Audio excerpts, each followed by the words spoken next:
Hello everyone, नमस्कार। Welcome all of you. आप सभी का स्वागत है आज की इस क्लास में।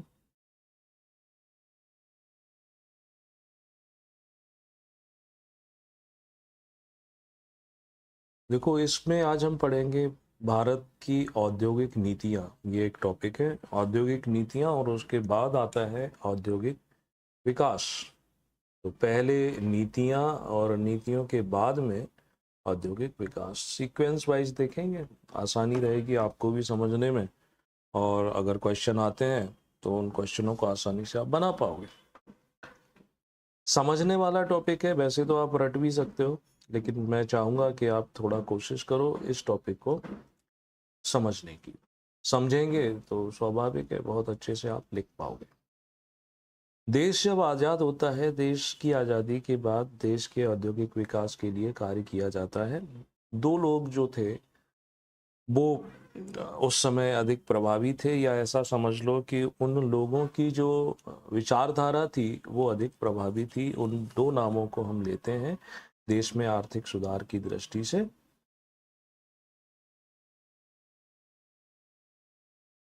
एक तरफ गांधीवियन इकोनॉमिक्स की बात आती है, और दूसरी तरफ आती है नेहरूवियन इकोनॉमिक्स की बात। ये दो विचारधाराएं जो हैं काम करती हैं। उन्हीं विचारधाराओं के हिसाब से जो है हमारे देश में विकास या औद्योगिक विकास, उससे संबंधित नीतियां बनाई जाती है और काफी लंबे समय तक बनाई जाती हैं। गांधी जी के विचार ये थे, गांधी जी ये मान के चलते हैं कि हमारे देश की जो अधिसंख्यक आबादी है, यानी लार्ज या बड़ी संख्या है, वो अधिसंख्यक आबादी क्या करती है, वो कृषि पर निर्भर है। किस पर निर्भर है? कृषि पर, एग्रीकल्चर पर उनकी डिपेंडेंसी है। इसलिए किस पर हमें फोकस करना चाहिए, गांधी जी का ये मानना था। तो गांधी जी मान के चलते हैं कि जब आबादी का एक बड़ा भाग कृषि पर निर्भर है, इसलिए हम कृषि पर ज़्यादा ध्यान दें। हम जो है उद्योगों पर ध्यान देंगे, मगर वो कौन से उद्योग रहेंगे? लघु उद्योग, उन पर हमें ज़्यादा ध्यान देना है।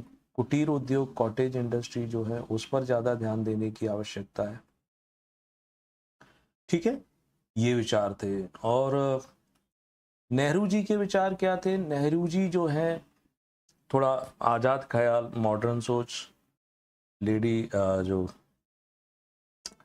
माउंटबेटन की वाइफ थी, उनसे भी इनकी घनिष्ठता थी, वो सब हिस्ट्री आप पढ़ सकते हैं। तो ये जो है ना, देश को औद्योगिक रूप से विकसित करना चाहते हैं कि इंडस्ट्रियल जो है विकास जो है वो अगर किया जाएगा तो वही देश का वास्तव में विकास होगा। और इनकी जो सोच है वो कुछ समाजवादी है, सोशलिस्ट विचारधारा। ये समाजवादी विचारधारा क्या होती है, साम्यवादी क्या होती है, पूंजीवादी क्या होती है, अलग से इसको हम समझ लेंगे।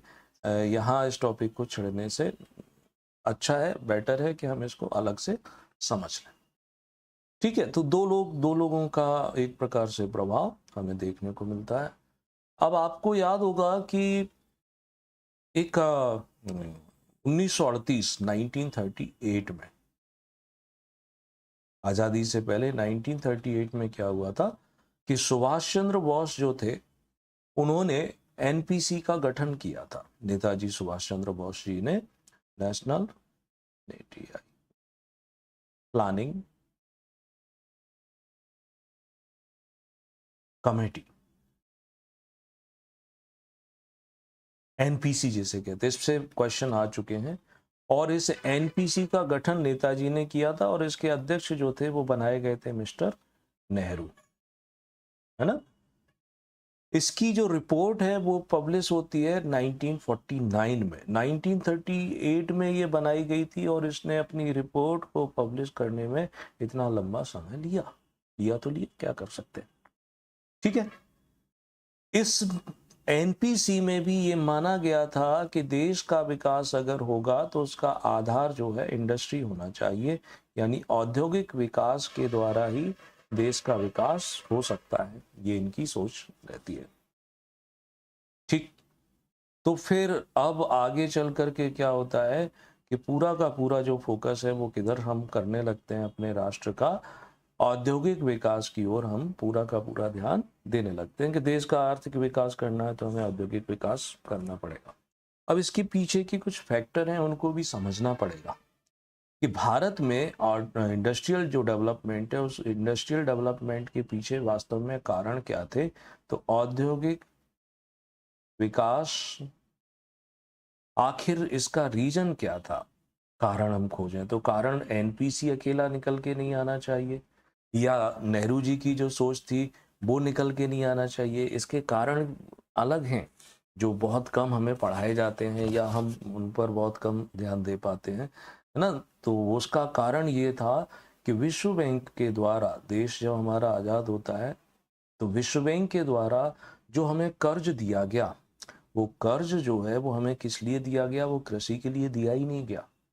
विश्व बैंक ने जो ऋण हमें प्रदान किया तो ये कंडीशनल था, वो औद्योगिक विकास के लिए दिया गया कि आप अपने यहाँ पर इंडस्ट्रियल डेवलपमेंट करेंगे। अब जब हमें कर्जा ही इसी शर्त पे मिल रहा है तो फिर हमें तो करना पड़ेगा ना देश का औद्योगिक विकास, नहीं। तो इसलिए भारत सरकार के द्वारा पहली जो अपनी आर्थिक नीति है, एक कारण तो ये हो गया कि हमें जो कर्ज मिला है वो सिर्फ इंडस्ट्रियल डेवलपमेंट के लिए मिला है, और दूसरा जो भारत ने अपनी पहली इकोनॉमिक पॉलिसी बनाई, आर्थिक नीति जिसे कहते हैं पहली, उसमें भी ये माना गया कि हमें फोकस करना है किस पर, औद्योगिक विकास पर फोकस करना है। तो ये थे इसके पीछे फैक्टर जो देश को आर्थिक विकास के लिए इंडस्ट्रियल जो सेगमेंट है उसको चुनते हैं या औद्योगिक विकास की ओर आगे बढ़ते हैं। ठीक, इतना क्लियर है। नेक्स्ट, अब क्या होता है, भारत में देश के औद्योगिक विकास के लिए नीतियां आनी शुरू हो जाती हैं। तो जून 1948 में, जून 1948 की बात है, भारत सरकार के द्वारा क्या किया गया कि पहली एक औद्योगिक नीति नहीं आएगी, इसको बोलते हैं भारत का पहला औद्योगिक नीति प्रस्ताव कहते हैं, रेजोल्यूशन कहते हैं, या संकल्प कह सकते हैं। ये कोई पहली पॉलिसी नहीं है सिस्टमेटिक। अब इस पॉलिसी में कुछ मेजर बातें रखी गई हैं, वो मेजर बातें समझते भी जाओ और उन्हें नोट डाउन भी करते जाओ। इस औद्योगिक नीति संकल्प प्रस्ताव में, यानी इस इंडस्ट्रियल रेजोल्यूशन में ये कहा गया कि हमारी जो अर्थव्यवस्था होगी वो कैसी होगी, मिक्स्ड इकोनॉमी होगी। हम मिश्रित अर्थव्यवस्था वाले पैटर्न पर काम करेंगे। मिश्रित अर्थव्यवस्था, मिक्स्ड इकोनॉमी होगी। और इस मिक्स्ड इकोनॉमी का मतलब क्या हो जाता है कि प्राइवेट और पब्लिक सेक्टर दोनों मिलकर साथ साथ काम करेंगे, है ना। और लेकिन प्राइवेट और पब्लिक सेक्टर दोनों मिलके काम तो करेंगे, कुछ सेक्टर जो है वो रिजर्व करके रख दिया जाएगा। किसके लिए? वो रिजर्व रहेगा सरकार के लिए। तो मिक्स्ड इकोनॉमी का अर्थ क्या होता है वो आपको समझना चाहिए। सह अस्तित्व किसका? निजी सेक्टर का भी और प्राइवेट सेक्टर का भी। प्राइवेट एंड पब्लिक सेक्टर दोनों साथ में मिलकर के काम करेंगे। कुछ सेक्टर रिजर्व रहेंगे, आरक्षित रहेंगे। रिजर्व ओनली फॉर किसके लिए? सरकार के लिए। वो कौन कौन से सेक्टर थे जो सरकार के लिए रिजर्व रखे जा रहे हैं जून 1949 की पॉलिसी में? जैसे एक था iron and steel, iron and steel, ठीक है। दूसरा था कि रेलवे, इसमें कोई प्राइवेट सेक्टर नहीं आएगा। तीसरा था सीमेंट। चौथा था सिविल एविएशन। सिविल एविएशन का मतलब होता है नागरिक उड्डयन की बात करते हैं ना, जहाजरानी, उससे एयरलाइन से संबंधित होता है। ये चौथा हो गया। चौथे के साथ साथ पांचवा था शिपिंग, जिसे जहाजरानी भी कहते हैं, और छठवां था इलेक्ट्रिसिटी। ओके, तो ये जो सेक्टर थे ये रिजर्व हैं। किसके लिए रिजर्व हैं? कि यहाँ सिर्फ और सिर्फ सरकार काम करेगी। तो इसमें देखो समझने वाले पॉइंट क्या है। 1948 के रिजोल्यूशन में आप विशेष रूप से एक तो ध्यान रखेंगे कि भारत सरकार ने अनाउंसमेंट किया है कि हमारी जो इकोनॉमी रहेगी वो मिक्स्ड रहेगी, यानी निजी लोग भी काम करेंगे और सरकारी लोग भी काम करेंगे, साथ में मिलकर के काम करेंगे, को एग्जिस्टेंस रहेगा। एक बात। दूसरी तरफ उन्होंने कुछ सेक्टर को रिजर्व कर दिया, reserve only for government, iron and steel, railway, cement, civil aviation, shipping और इलेक्ट्रिसिटी। ठीक, ये याद रखना। इसके अलावा और भी चीज़ें जैसे आर्म्स एंड एम्यूनिशन हो गया, एटॉमिक एनर्जी हो गई, लेकिन मोटे तौर पर ये 6 के अंदर आ जाती हैं, ये सारी की सारी चीज़ें आ जाती हैं। क्लियर है? इसमें कोई डाउट आपको नहीं होना चाहिए। डाउट है तो अभी पूछ लो। आगे चल करके क्या होता है कि ये जो 6 सेक्टर थे, नई जो व्यवस्थित पॉलिसी आती है वो हमारी 56 में आती है। तो 56 में यही सब क्या बन जाते हैं, यानी ये 6 सेक्टर में काम करने वाले जो इंडस्ट्रीज थी वो पीएसयूज के रूप में डेवलप हो जाते हैं, यानी पब्लिक सेक्टर अंडरटेकन के रूप में ये काम करने लगेंगे। ठीक है, ये याद रखना। तो महत्वपूर्ण और याद रखने वाली बात अभी तक जो हमें पता चली कि मिक्स्ड इकोनॉमी होगा, कुछ सेक्टर वो रिजर्व्ड रहेंगे। रिजर्व किसके लिए रहेंगे? Only for government. नेक्स्ट, इस पॉलिसी में, इस रेजोल्यूशन में क्या था कि arms and ammunition and atomic जो वेपन रहते हैं, यानी अस्त्र शस्त्र, अस्त्र शस्त्र में भी अंतर होता है ना, एक हाथ में पकड़ के चलाया जाता है, एक फेंक के चलाया जाता है। अस्त्र शस्त्र और जो परमाणु ऊर्जा या परमाणु एनर्जी से संबंधित है वो सिर्फ और सिर्फ सरकार के अंडर में रहेंगे और कोई भी इसमें निजी सेक्टर आ ही नहीं सकता, यानी इन मटेरियल का उत्पादन सरकार करेगी। ठीक है, आगे ये कहा गया कि नेक्स्ट कमिंग 10 ईयर में हम क्या करने वाले हैं, इस रेजोल्यूशन का यानी इस नीति की समीक्षा करेंगे आने वाले 10 वर्षों में। 10 वर्षों में इसका इवेल्युएशन करेंगे, देन देखेंगे चेंज करने लायक स्थिति बनी है कि नहीं बनी है, वो सब चीजें अब देखने वाले हैं। तो महत्वपूर्ण पॉइंट यहाँ पे समाप्त हो जाता है। चलिए, 48 में आई थी, देश आजाद हुआ था ताजा ताजा। अब 1956 में भारत की पहली औद्योगिक नीति आती है, जैसे हम कहते हैं 1956 की औद्योगिक नीति। ये पूरी एक प्रॉपर वे में बनाई गई पॉलिसी थी, वो तो एक रेजोल्यूशन था। अब हम थोड़े व्यवस्थित हो गए हैं, सेट हो गए हैं, अब हमारे देश में राजकाज ठीक से चलने लगा है। इस पॉलिसी के अंदर जो महत्वपूर्ण बातें आती हैं उन पर आपको फोकस करना है। पहली बात ये आती है कि जितनी भी इंडस्ट्रीज थी, जितने भी प्रकार के उद्योग थे, उन सारे उद्योगों को क्या किया जाता है, उन्हें 3 लिस्ट में डिवाइड किया जाता है, यानी सभी उद्योगों को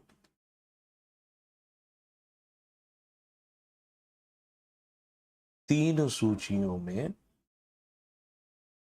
बांटा गया। ये ध्यान देने वाला पॉइंट है। पहली लिस्ट जिसे हम ए नाम देते हैं, तो ए लिस्ट जो था उसमें इंडस्ट्रीज की संख्या थी लगभग 17 जो उद्योग हैं वो ए लिस्ट में रखे गए और इसे बोल दिया गया कि इन इंडस्ट्रीज में प्राइवेट सेक्टर नहीं आएगा और ना ही कोई अन्य आएगा, इन पर सिर्फ और सिर्फ केंद्र सरकार काम करेगी। यानी 17 उद्योग सिर्फ केंद्र के लिए आरक्षित कर दिए, reserve for only central government. ठीक, तो ये क्या कहलाएंगे, ये 17 इंडस्ट्री जो रिजर्व फॉर सेंट्रल गवर्नमेंट है, ये पब्लिक सेक्टर अंडरटेकन तो कहलाएंगे ही, बट ये सीपीएसयूज के नाम से जाने जाएंगे, सेंट्रल पब्लिक सेक्टर अंडरटेकन, यानी केंद्रीय क्षेत्र के सार्वजनिक उपक्रम। कौन कौन से वो 17 थे, जैसे समझ लो इसमें आर्म्स एंड एम्यूनिशन थे, जो हथियारों से संबंधित इक्विपमेंट, या एटॉमिक एनर्जी था, या फिर इसमें कोयला हो गया, खनिज विभाग हो गया, टेलीफोन हो गया, ऐसी जो चीजें थी वो सब इसमें रखी जाती है। ए लिस्ट 17। बी लिस्ट जो थी, बी लिस्ट में भी रिजर्वेशन है ना, इसमें 13 क्षेत्रों को, 13, कुछ किताबों में 12 भी लिखा मिल जाता है, 13 सेक्टर जो है, यहां पर क्या करना था, ये राज्य सरकारों के लिए, यानी एक तरीके से राज्यों को इनिशिएट करना है, पहल करना है, और आगे चल करके पहल करके किसको इनवाइट करेंगे, प्राइवेट सेक्टर को इसमें इनवाइट करेंगे। प्राइवेट सेक्टर उस समय इतनी अच्छी स्थिति में नहीं था कि उसके पास तकनीक है, उसके पास पूंजी है, इसलिए राज्य सरकार आगे बढ़ करके उन्हें सुविधाएं उपलब्ध कराएगी। ठीक है, तो ये जो थे सेक्टर मूल रूप से राज्य सरकारों के लिए रिजर्व हो गए। तो ये क्या कहलाते हैं? ये SPSUs कहलाते हैं, यानी स्टेट पब्लिक सेक्टर अंडरटेकन, राज्य के सार्वजनिक क्षेत्र के उपक्रम। जैसे समझ लो मशीनें हो गई, एल्यूमिनियम इंडस्ट्री हो गई, या अन्य मेटल से बनने वाली जो चीज़ें हो गई, सड़क परिवहन हो गया, समुद्री परिवहन हो गया, वो चीज़ें थी। और जो सी लिस्ट है, तो वो सी लिस्ट यानी ए और बी को छोड़ करके अब जो भी बचेगा, जो भी शेष है, वो सब ओपन कर दिया प्राइवेट सेक्टर के लिए कि निजी सेक्टर आ सकता है और निजी सेक्टर इसमें काम कर सकता है। यानी ये ओपन कर देते हैं निजी अर्थव्यवस्था के लिए। ध्यान रखना ये पॉइंट होता है, यानी 1956 की पॉलिसी में ये किया गया। ठीक, तो अभी तक समझने वाली बात कि कुछ सेक्टर रिजर्व हैं 17 के आसपास सेंट्रल गवर्नमेंट के लिए, जो CPSUs हो गए। कुछ सेक्टर रिजर्व हैं स्टेट गवर्नमेंट के लिए, इनकी संख्या 13 है, जो SPSUs हो गए। और शेष उद्योगों को खोल दिया प्राइवेट सेक्टर के लिए कि आप यहाँ पर आओ और अपना काम कर सकते हो, आपके ऊपर कोई हम यहाँ बंधन नहीं लगा रहे हैं। ओके, लेकिन ध्यान देने की वाली बात अगले पॉइंट में आएगी कि ये जो बी लिस्ट थी, जिसमें ये SPSU यानी राज्य सरकार है, प्राइवेट सेक्टर भी इसमें आ सकता था। बी और सी जो सिर्फ और सिर्फ प्राइवेट सेक्टर के लिए काम कर रहा था, तो बी और सी में ज्यादातर इंडस्ट्रीज तभी लगाई जा सकती हैं जब इनके लिए आपको लाइसेंस लेना पड़ेगा। तो बी और सी के अधिकांश उद्योगों के लिए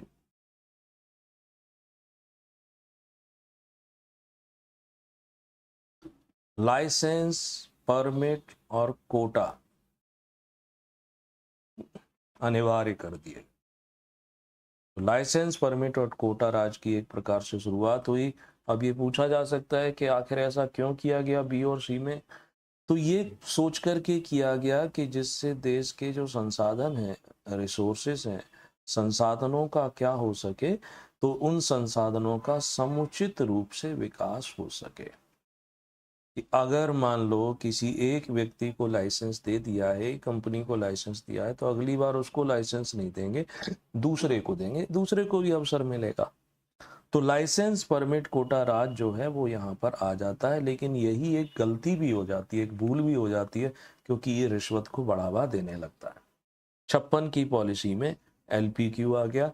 नेक्स्ट अगला क्या किया जाता है? इसी पॉलिसी में फोकस करती है सरकार, किस पर? PSUs पर सरकार का ज्यादा ध्यान है, सार्वजनिक क्षेत्र के उपक्रमों पर अधिक बल देती है, अधिक बल दिया जाता है। इसकी भी एक अलग कहानी है। और PSUs को कहाँ लगाएंगे, यानी सरकारी उपक्रम को कहाँ लगाएंगे? तो सरकारी उपक्रम वहां लगाएंगे जो क्षेत्र कैसा है, आर्थिक रूप से पिछड़ा है। क्योंकि पिछड़े इलाके में सरकार अपनी फैक्ट्री लगाएगी तो वहां के लोगों को रोजगार मिलेगा, उस क्षेत्र का विकास होगा। सोच तो अच्छी है ना? यानी इस पॉलिसी में ये भी फोकस करते हैं कि जो इनकम है, आय और संपत्ति, उसका सही से वितरण हो सके, यानी समानता पर अधिक ध्यान दिया जाता है इस पॉलिसी के तहत, है ना? फोकस करते हैं इस पॉलिसी के तहत कि रोजगार के ज्यादा से ज्यादा नए अवसर प्राप्त हों, यानी रोजगार सृजन करना भी इस पॉलिसी में 1956 की पॉलिसी में टारगेट था। और यहाँ पर मॉडर्नाइजेशन पर भी जोर दिया जाता है, आधुनिकीकरण पर भी जोर दिया जाता है। ठीक, तो यहाँ इस पॉलिसी में हमें जो याद रखने वाली बातें हैं, या जो हमें हमसे पूछी जा सकती हैं, मैं एक बार फिर दोहरा देता हूँ कि जितनी भी इंडस्ट्रीज थी, उन इंडस्ट्रीज को 3 सेक्टर में बांटा गया, 3 लिस्ट बनाई गई। ए लिस्ट जो थी वो क्या किया जाता है कि 17 उद्योग जो थे वो केंद्र के लिए आरक्षित कर दिए। 12 जो उद्योग थे, 13 जो उद्योग थे, वहाँ पर स्टेट के लिए आरक्षण था, लेकिन स्टेट प्राइवेट को भी इन्वाइट कर सकता था। शेष प्राइवेट सेक्टर के लिए खोल दिए। बी वाले और सी वाले अधिकांश उद्योग तभी लगाए जा सकते हैं जब इसके लिए लाइसेंस लेना पड़ेगा, परमिट लेना पड़ेगा, कोटा लेना पड़ेगा। सरकार की ओर से जो PSUs लगाए जाएंगे वो कहाँ पर लगाए जाएंगे? वो पिछड़े इलाकों में लगाए जाएंगे, जिससे ज़्यादा से ज़्यादा लोगों को रोजगार मिलेगा। आय और संपत्ति की समानता पर ज़्यादा फोकस करेंगे, नए रोजगार के अवसर प्राप्त होंगे, आधुनिकीकरण को अपनाया जाएगा, मॉडर्नाइजेशन को अपनाया जाएगा। इसलिए ये सारे काम किए जाते हैं। प्रश्न आ सकता है, चूंकि औद्योगिक विकास से जुड़ा हुआ है, तो पूछ सकते हैं कि आखिर सार्वजनिक क्षेत्र की कंपनियों का इतना ज़्यादा महिमा मंडन क्यों किया गया? सार्वजनिक क्षेत्र के उपक्रमों के महिमा मंडन के पीछे क्या कारण थे? है ना, ये भी पूछ सकते हैं, तो इस पर अलग से चर्चा कर लेंगे। ठीक, पब्लिक सेक्टर अंडरटेकन, इस पर हम अलग से बात कर लेंगे, अभी इसकी जरूरत यहाँ पर नहीं है। क्लियर? अब देखो 1956 की पॉलिसी आ जाती है।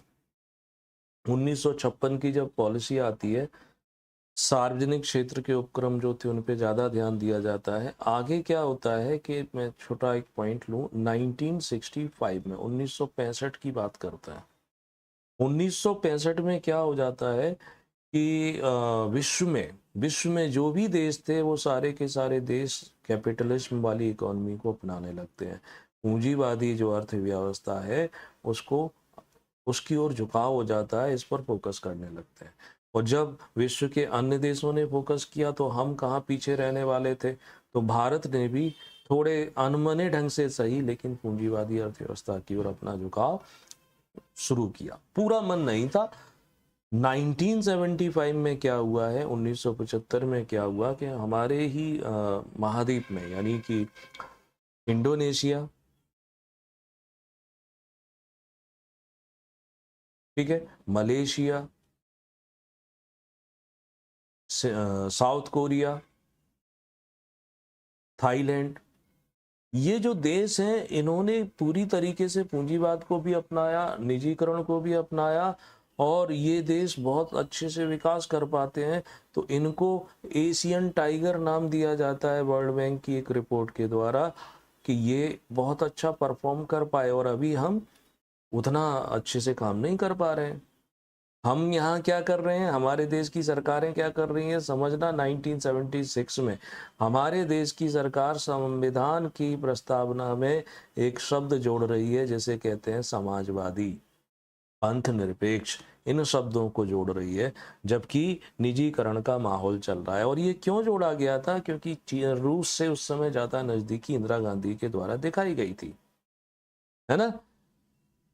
इसके पहले इंदिरा गांधी ने चुनावों के कारण, यानी अपनी पकड़ बनाए रखने के लिए, हालांकि 1969 जो था उसमें क्या कर देती हैं वो, बैंकों का राष्ट्रीयकरण भी कर देती हैं। आपको याद होगा, नेशनलाइजेशन जो है वो किया गया है। यानी विश्व के दूसरे देश भाग रहे हैं निजीकरण की ओर, और हम अपने देश में उल्टी गंगा बहाए जा रहे हैं, बैंकों का राष्ट्रीयकरण कर रहे हैं। बैंकों का राष्ट्रीयकरण के साथ साथ हमारे देश में जो डायरेक्ट टैक्स था, इनकम टैक्स की दर जो है वो इतनी ज़्यादा बढ़ा दी जाती है। आप बिलीव नहीं करोगे कि हमारे देश में इनकम टैक्स कितने परसेंट लगता था? 97.5% इनकम टैक्स लगता था। 100 रुपये कमाओ तो 97.5 रुपये सरकार को टैक्स भर दो। इसके दुष्प्रभाव क्या निकल के आए कि टैक्स की चोरी बढ़ने लगी। ये वही टैक्स था जो कि USSR में लगता था, ठीक है। इमरजेंसी भी लगी 1977 में, जब चुनाव हुए तो जनता सरकार जो आती है, इंदिरा गांधी को हटा करके जनता सरकार, मोरारजी देसाई की जो सरकार आ जाती है, तो उन्होंने इंदिरा गांधी के द्वारा जो किए गए कार्य थे उनको पलटने की कोशिश भी की हुई थी। लेकिन थोड़े बहुत परिवर्तनों के साथ अभी हमारे देश की पॉलिसी कौन सी चल रही है, वही 1956 की पॉलिसी जो है चल रही है, ठीक है। अगली जो पॉलिसी अब आएगी 1956 के बाद, वो प्रमुख पॉलिसी है, वो आती है 1970 की औद्योगिक नीति। इसकी प्रमुख बातें जो हैं वो ध्यान रखना, याद कर लेना, पूछी जाए तो। इस पॉलिसी में आलोचना की जाती है एलपीक्यू की। 1956 में आपने अधिकांश उद्योगों के लिए लाइसेंस, परमिट और कोटा सिस्टम को अनिवार्य बना दिया था। तो लाइसेंस, परमिट, कोटा सिस्टम जो अनिवार्य है, तो इसकी आलोचना की गई, इस प्रावधान की घनघोर रूप में आलोचना की गई। आलोचना ये की गई कि ये जो एलपीक्यू सिस्टम है ये अपने लक्ष्य से भटक गया है, ये लक्ष्य प्राप्त नहीं कर पा रहा है। लक्ष्य से भटक ही नहीं गया है, बल्कि ये कहना चाहिए कि लक्ष्य के अपोजिट, विपरीत दिशा में ये काम कर रहा है। यानी लाइसेंस की आवश्यकता इसलिए थी कि संसाधनों का ठीक से बंटवारा कर सके, लेकिन देखने में ये आया कि जो अमीर उद्योगपति है वो रिश्वत दे करके नया लाइसेंस ले लेता है। तो इसके लिए कुछ कमेटी बनाई गई। एक कमेटी बनाई गई थी उस समय, जैसे हजारी कमेटी के नाम से जानते हैं 1966 में। एक और कमेटी बनाई गई थी दत्त कमेटी के नाम से जैसे जानते हैं 1969 में। इन दोनों समितियों ने लाइसेंसिंग के प्रावधानों की जांच की और जांच करने के बाद उन्होंने इसकी आलोचना की हुई है। वो ये कहते हैं कि नए उद्योगपतियों को लाभ लाइसेंसिंग, परमिट, कोटा राज का नहीं मिल पाता है। पुराने उद्योगपति नए उद्योगपतियों को आने नहीं देते हैं। तो 1970 की पॉलिसी में इसकी आलोचना की गई। ठीक, फिर क्या हुआ इस पॉलिसी में? देखो, इसमें अगला पॉइंट हम ले लेते हैं कि यहाँ पर एक MATP एक्ट लेकर के आते हैं 1970। MATP क्या था? Monopolistic and restrictive trade practice act या trade product act. Licensing, permit, quota Raj के अगेंस्ट में आता है। और यहीं पर MATP आयोग भी बना दिया जाता है एक, ओके। और उस आयोग के द्वारा MATP लिमिट तय की जाती है। बताते हैं ये क्या काम करता है। ये कहते हैं कि ऐसी कोई कंपनी जिसकी सकल पूंजी 25 करोड़ रुपए हो जाती है, तो वह किसी नई कंपनी को नहीं खरीद सकती है। रोक लगा दी उस पर। MATP लिमिट हो गई, यानी ऐसी कोई कंपनी जिसकी सकल पूंजी 25 करोड़ है तो वो नई कंपनी को नहीं खरीद सकती है। धीरे धीरे नई बड़ी कंपनियों की आवश्यकता होती है, तो इंदिरा जी के ज़माने में ये 25 करोड़ की लिमिट बढ़ा करके 50 करोड़ कर दी। राजीव गांधी के समय में ये लिमिट बढ़ा करके 100 करोड़ कर दी गई। क्यों? कारण क्या था ये लिमिट बढ़ाने का? कि चूंकि देश के विकास के लिए हमें आवश्यकता है बड़ी कंपनियों की, छोटी कंपनियों से काम नहीं चलेगा। क्योंकि छोटी कंपनियों की अपेक्षा बड़ी कंपनियों के द्वारा बनाए गए प्रोडक्ट सस्ते भी होते हैं, अच्छे भी होते हैं, अंतर्राष्ट्रीय मार्केट में वो मुकाबला कर सकते हैं। तो आगे चल करके फिर ये 1991 में इस लिमिट को पूरी तरीके से समाप्ति कर गया, पूरी तरीके से। और फिर एक नया बिल लेके आते हैं जिसे हम कंपटीशन बिल के नाम से जानते हैं, प्रतिस्पर्धा बिल, जो कि MATP की जो ज़रूरतें थी या उनकी कमी थी उनको दूर करता है। तो 1970 की पॉलिसी में ये चल रहा था। अगला इसी पॉलिसी में क्या हुआ था वो पॉइंट भी समझ लो कि इस पॉलिसी के तहत जो इंडस्ट्री थी, यानी जो उद्योग जगत था, तो उस उद्योग जगत का बंटवारा कई सारे नए सेक्टरों में किया गया। पहले देखो A लिस्ट, B लिस्ट ऐसे करके बनाई थी ना, तो यहाँ पर क्या किया गया? उद्योग सेक्टर का बंटवारा किया गया। एक नाम दिया गया कोर सेक्टर, ठीक है, कोर सेक्टर हो गया। दूसरा नाम दिया गया नॉन कोर सेक्टर, ऐसी इंडस्ट्री, ठीक। ऐसे ही एक नाम दिया गया इंडस्ट्री को हैवी इंडस्ट्रीज, भारी उद्योग, ठीक है। फिर मिडिल सेक्टर नाम दे दिया जाता है। यानी अलग अलग तरीके से इनका क्लासिफिकेशन करते हैं। ऐसे ही इसमें एक प्रमुख नाम आ जाता है जिसे जॉइंट सेक्टर के नाम से भी जानते हैं। जॉइंट सेक्टर क्या था? जॉइंट सेक्टर यानी इसमें सेंट्रल गवर्नमेंट भी रहेगी, स्टेट गवर्नमेंट भी रहेगी और निजी लोग, तीनों मिलकर के काम अगर करते हैं तो वो क्या कहलाएगा? जॉइंट सेक्टर कहलाएगा, है ना। हैवी इंडस्ट्रीज क्या होती थी? भारी उद्योग क्या होते हैं? तो भारी उद्योग यानी कि एक प्रकार से जो इंडस्ट्रीज होती हैं, तो उन इंडस्ट्रीज के लिए आधारभूत संरचना का निर्माण ये करते हैं। कोर सेक्टर जो था, कोर सेक्टर जो है ये रिजर्व कर दिया कि यहाँ पर या तो सेंट्रल गवर्नमेंट आएगी या स्टेट गवर्नमेंट आएगा, निजी सेक्टर जो है वो नहीं आ सकता है। तो ये ऐसे करके 1970 की पॉलिसी के ये प्रमुख प्रावधान रखे गए थे। 1973 में एक और औद्योगिक नीति आती है, उसकी भी चर्चा कर लेते हैं।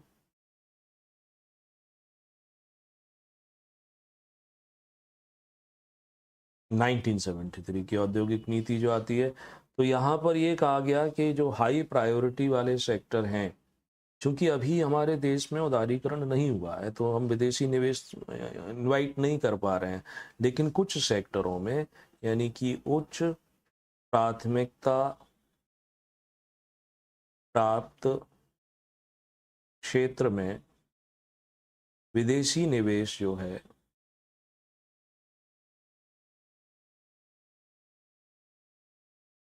उसकी अनुमति मिल गई। लेकिन ध्यान रखने वाली बात ये है कि विदेशी निवेश कर तो सकते हो, मगर माध्यम क्या रहेगा? सीधा वहां से पैसा लगा सकते हो? नहीं, सीधा पैसा आप नहीं ला सकते हो। तो क्या ला सकते हो? टेक्नोलॉजी ला सकते हो। तकनीक के माध्यम से आप विदेशी निवेश कर सकते हो, लेकिन पैसे के द्वारा नहीं। यही वो समय था जब भारत सरकार समझौता करती है, क्रिसलर और एम्बेसडर के बीच में समझौता हुआ था, कार बनाने वाली कंपनी। कोक जो था उस समय आया था तो विरोध किया गया, जॉर्ज फर्नांडीज के द्वारा विरोध किया गया, तो वो वापस चला गया था, है ना। तो ये उस समय हुआ था। इसी 73 की पॉलिसी में एक कानून और लेकर आते हैं जिसका नाम है फेरा, है ना, ये सुना होगा। फॉरेन एक्सचेंज रेगुलेटरी एक्ट जो है 1973 में पारित हुआ और 1 जनवरी 1974 से लागू कर दिया गया। फॉरेन एक्सचेंज यानी कि देश में चूंकि विदेशी मुद्रा की कमी थी, उस समय विदेशी मुद्रा की कमी थी और विदेशी मुद्रा की कमी थी, बड़े बड़े उद्योगपति दूसरे देशों में जाके इन्वेस्टमेंट कर रहे थे। तो विदेशी मुद्रा की कमी होने के कारण मुद्रा पलायन को रोकना, कि मुद्रा विदेशी यहीं पर रखे, को रोकने के लिए यह एक्ट लेकर आए थे। इसमें कठोर प्रावधान किए गए थे, जेल में भी भेजा जा सकता था। आगे चल करके इसे संशोधित किया गया है और इसकी जगह नया एक्ट है जिसे अब हम फेमा के नाम से जानते हैं। रेगुलेटरी की जगह, फॉरेन एक्सचेंज रेगुलेटरी की जगह अब फॉरेन एक्सचेंज मैनेजमेंट एक्ट लागू कर दिया गया। यानी इसमें जो क्रिमिनल ऑफेंस होते थे, वो क्रिमिनल ऑफेंस वाली धारा को हटा दिया जाता है। इस पॉलिसी में जॉइंट वेंचर पर ज़्यादा ध्यान दिया जाता है। संयुक्त क्षेत्र जो है उस पर ज़्यादा फोकस करते हैं। निजी और सरकारी दोनों मिलकर काम करते हैं। संयुक्त पर फोकस रखा गया। ठीक है। 19 औद्योगिक क्षेत्रों की लिस्ट बनाई गई। एक सूची तैयार की जाती है इस पॉलिसी में, जिसमें आधारभूत उद्योग भी सम्मिलित हैं, जिसमें बेसिक गुड्स एंड इंडस्ट्री भी है और ऐसी चीज़ें भी रखी गई जो जो एक्सपोर्ट कर सकते हैं। तो ये 1973 की पॉलिसी चलती है। अब जब मोरारजी सरकार आती है, मोरारजी सरकार इंदिरा जी के कामों को पलटना चाहती है या पूर्ववर्ती सरकारों के कामों को पलटना चाहती है, तो 1977 की औद्योगिक नीति अब सामने आती है। ओके, अब ये नीति क्या करती है?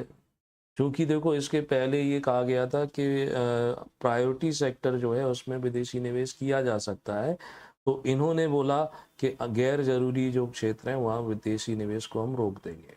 अनावश्यक क्षेत्र में विदेशी निवेश की कोई परमिशन नहीं होगी, रोक लगा दी। ठीक है। ज़्यादा अब ये फोकस क्या करते हैं? इंडस्ट्री के सेंट्रलाइजेशन की जगह डिसेंट्रलाइजेशन पर, यानी औद्योगिक विकेंद्रीकरण पर ज्यादा ध्यान देते हैं, इस पर फोकस करते हैं। ठीक, इन्हीं के दौरान इन्होंने डेवलप किए हैं जिसे हम डीआईसी बोलते हैं। डीआईसी डिस्ट्रिक्ट इंडस्ट्री सेंटर, जिला उद्योग केंद्र जिसे कहते हैं ना। जब कोई ऋण लेना चाहते हैं स्वरोजगार के लिए, तो यहीं से फाइल पास होती है। तो इनकी स्थापना भी इसी पॉलिसी के तहत की जाती है। लघु उद्योगों को फोकस किया गया, है ना। कुटीर उद्योगों को फोकस किया गया। लघु उद्योग और कुटीर उद्योग में अंतर बता सकते हैं, तो इस पर ना इस पॉलिसी में ज़्यादा ध्यान दिया गया। इसी पॉलिसी के तहत खादी एवं ग्राम उद्योग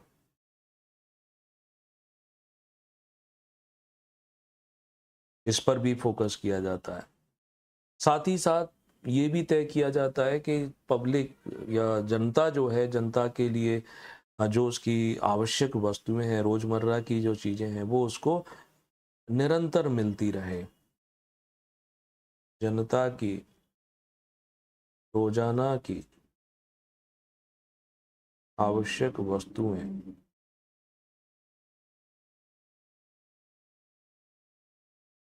सप्लाई होती रहे, है ना। ये सब काम जो है वो किए जाते हैं। मगर ये सरकार ज्यादा दिन रही नहीं, चली जाती है। इंदिरा जी फिर आ जाती हैं। तो इंदिरा जी जब फिर आ जाती हैं तो 1980 की औद्योगिक नीति फिर हमारे काम की आ जाती है।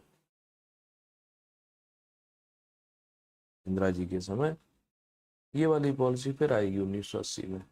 इन्होंने क्या किया कि इनकी पूर्ववर्ती सरकार ने विदेशी निवेश की सीमा पर रोक लगा दी थी कि नहीं, गैर जरूरी क्षेत्रों की। तो इन्होंने 1973 के पहले की स्थिति रख दी फॉरेन इन्वेस्टमेंट को लेकर, विदेशी निवेश को लेकर। मतलब एक तरीके से प्रमोट ही किया है। एक नया कंसेप्ट निकल के आता है 1980 की पॉलिसी में, जिसे कहा जाता है आर्थिक संघवाद। इसको लेकर 3 नंबर का क्वेश्चन तो बनता है, इकोनॉमिक फेडरलिज्म। तो आर्थिक संघवाद के लिए ये क्या करते हैं, निजी क्षेत्र जो रहता है ना,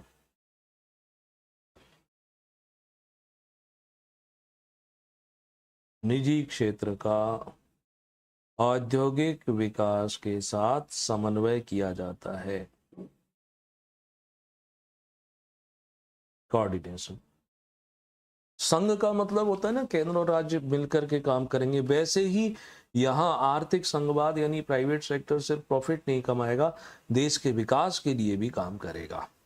यानी प्राइवेट सेक्टर को प्रेफरेंस दिया जाता है कि आप आगे चलो, बाकी हम देख लेंगे। तो केंद्र, राज्य, निजी तीनों मिलकर औद्योगिक विकास में अपनी भागीदारी निभाएंगे। ठीक। फिर सार्वजनिक क्षेत्र के जो उपक्रम थे घाटे में जाने लगे थे, तो फोकस किया जाता है कि सार्वजनिक क्षेत्र के उपक्रमों की दक्षता बढ़ाएं, उनकी एफिशिएंसी बढ़ाएं, उनके घाटे को दूर करने की कोशिश की जाती है। ठीक है। ये फिर एक बंटवारा किया जाता है कि बड़े उद्योग, मझोले उद्योग और जो लघु और कुटीर उद्योग थे उनको फिर से बांट दिया जाता है। तो वो कैसा बंटवारा किया गया था, देखो इसमें पॉलिसी में एक नाम दिया, टिनी सेक्टर। टिनी, टिनी मतलब टाइनी, छोटा सा। हिंदी इसकी क्या होगी, हिंदी होगी पिद्दी क्षेत्र, है ना। दूसरा हो गया small scale industries, small scale industries यानी कि ये स्मॉल स्केल लघु उद्योग समझ लो। और एक और थी जिसे ऑक्सिलरी इंडस्ट्रीज कहते थे या सहायक उद्योग थे, ऐसे करके बंटवारा किया गया। देखो क्या थे ये टिनी सेक्टर, इस पर बात कर लेते हैं। तो टाइनी सेक्टर या टिनी सेक्टर यानी इसमें ये कहा गया कि ऐसी इंडस्ट्री जिसमें अधिकतम निवेश कितना हो सकता है, अधिकतम निवेश 2 लाख रुपए तक किया गया हो, तो वो सारी इंडस्ट्रीज इसमें आएगी। स्मॉल स्केल इंडस्ट्रीज 1980 के दौरान ये शर्त रखी गई कि ऐसी इंडस्ट्री जिसमें अधिकतम 20 लाख रुपए का निवेश किया जाता है, और सहायक वो जो 25 लाख तक का निवेश अधिकतम। सहायक से मतलब ऐसे समझ लो, मान लो टेलीविजन बनाने वाली कोई फैक्ट्री है और पिक्चर ट्यूब बनाने का काम जो है कोई दूसरी कंपनी करती है, तो पिक्चर ट्यूब जो है वो सहायक उद्योग हो जाता है। ऐसे करके ये काम करते हैं। और यहाँ पर स्मॉल स्केल इंडस्ट्रीज पर फोकस ज़्यादा किया गया, क्योंकि स्मॉल स्केल इंडस्ट्रीज जो है एक्सपोर्ट में बहुत ज़्यादा अपना रोल रखते हैं। लघु उद्योग जो है वो भी रोल रखते हैं। 1980 में ग्रामीण क्षेत्रों में औद्योगिकीकरण बढ़ाया जाए, इस पर भी फोकस करते हैं।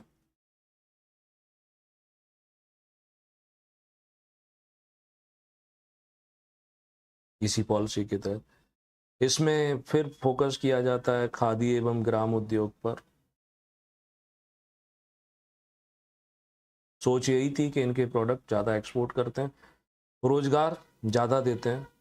हैंडलूम इंडस्ट्रीज को भी प्रमोट किया गया, हथकरघा उद्योग इसको भी प्रमोट किया जाता है। रीजनल इम्बैलेंस जो था, क्षेत्रीय असंतुलन को दूर करने के लिए सरकार के द्वारा पिछड़े क्षेत्रों में पीएसयूज या औद्योगिक निवेश जो है बढ़ाने की बात की गई। इसी समय ऐसी यूनिट भी लगाई गई जिनके प्रोडक्ट पूरा 100% क्या किए जाएंगे, एक्सपोर्ट किए जाएंगे, है ना। तो EOU की स्थापना की गई, एक्सपोर्ट ओरिएंटेड यूनिट। 100% निर्यात उन्मुखी इकाइयों की स्थापना की जाती है। 1980 की पॉलिसी, इंदिरा जी का निधन हो, हत्या हो गई। हत्या होने के बाद राजीव जी आते हैं, तो राजीव जी के समय 1985 की पॉलिसी आती है। राजीव गांधी थोड़े से और मॉडर्न टाइप के थे, तो 1985 की पॉलिसी, और उसके बाद पूरी हमारी पॉलिसी में आएगा यू टर्न, वो 1990 के बाद की पॉलिसी में आएगा LPG के नाम से। इन दोनों को हम एक साथ कवर कर लेंगे, यानी 1948 के रेजोल्यूशन से लेकर 1980 की पॉलिसी तक का तो एक भाग खत्म हो जाता है। अब 1985 से लेकर और 1990 उदारीकरण के बाद की स्थिति को हम दूसरे भाग में कर लेते हैं। तो ये एक बार अगर आपने अच्छे से समझ लिया तो बहुत लार्ज स्केल पर आपके कंसेप्ट क्लियर हो जाते हैं। तो अभी के लिए इतना, थैंक यू।